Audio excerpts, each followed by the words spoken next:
Okay, so I said last time, we talked a lot about what an argument is, what propositions are. We threw out a lot of jargon that's going to be important, right? But, I started saying, logic is about evaluating arguments, but it's about evaluating one specific aspect of arguments, one specific thing about arguments, their structure.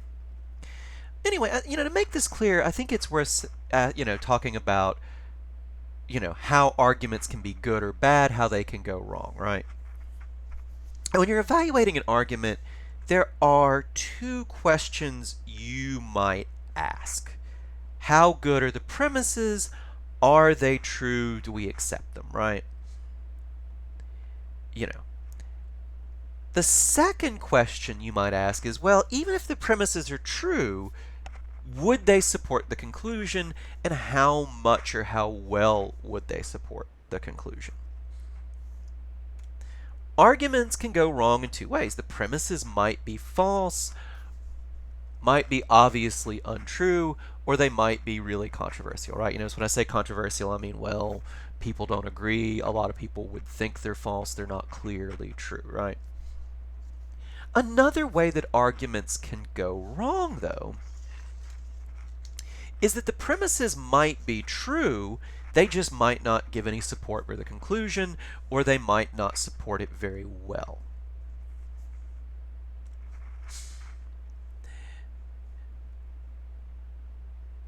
So let's look at the first. Let's look at one where the premises would do a good job supporting the conclusion if they were true, but they aren't true or they're likely not true, right? If you are a mathematical prodigy, you don't need to do your homework or reading to do well in logic. Everyone taking this class is a mathematical prodigy. Prodigy is just somebody who has this incredible natural ability at something, right? So no one taking this class needs to do their homework or reading to do well in logic, right? Conclusion here, you don't need to do your homework to do well in this class, right? Premises, if you're a mathematical prodigy, you don't need to do your homework to do well. You're all mathematical prodigies, right? Both of these premises are false, right?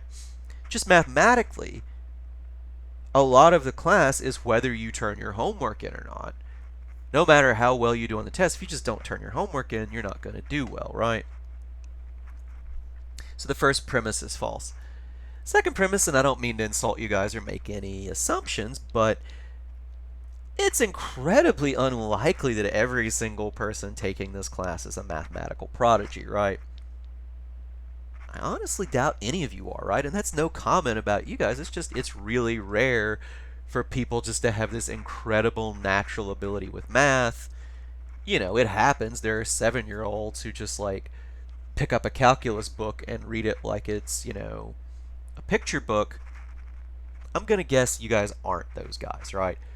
I have yet to run into any of these people in real life. They exist. They're pretty rare. It's not an insult to y'all. This is making no assumptions. I just doubt that any of you are. I'm pretty sure that we don't have a class full of mathematical prodigies, right? So, if these premises were true, they would support this conclusion very well. They're just not true, right? These are false premises. That's one way an argument can go wrong. Another way an argument can go wrong is the premises, even if they are true, don't support the conclusion or they provide very little support, right? Here's an example of an argument of this sort.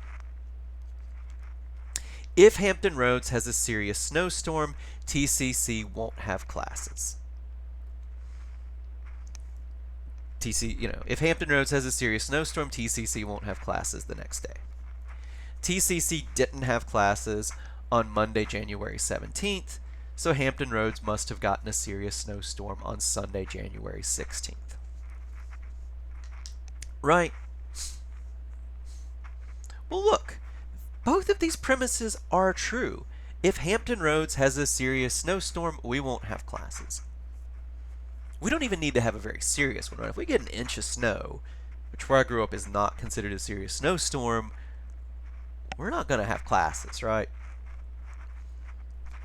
That is very much true. It doesn't take a whole lot of snow for us to cancel classes, which is good because no one around here knows how to drive in the snow. TCC didn't have classes on Monday, January 17th. That is also true. We didn't, right?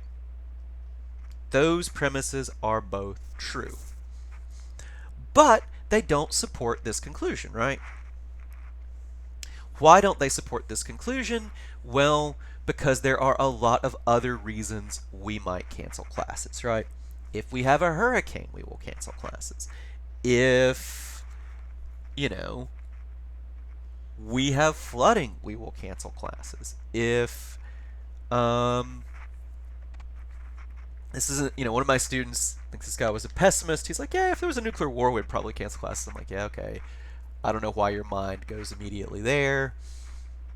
This was before even there was a lot of nonsense with Russia, so I don't know why this guy was such a pessimist.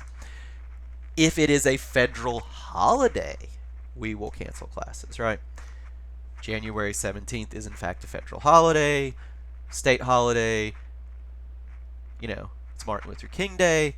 That's the reason we cancel classes. So even though these premises are true, they don't provide any real support for the conclusion because there's a lot of other reasons we might cancel classes.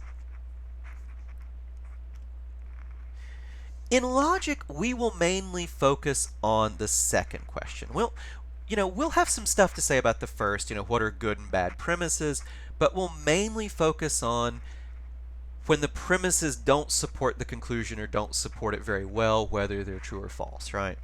We will mainly focus on when the argument goes wrong with its structure. Lavin has a lot of stuff to say about inferences and stuff like that. That'll be important later on, but that's just what he's getting at, this distinction between whether the premises are true or false, or plausible or controversial. Are they good premises? And this other idea, well, even if they are good premises, do they support the conclusion or not? That is the second question. That's the one we're going to focus on here.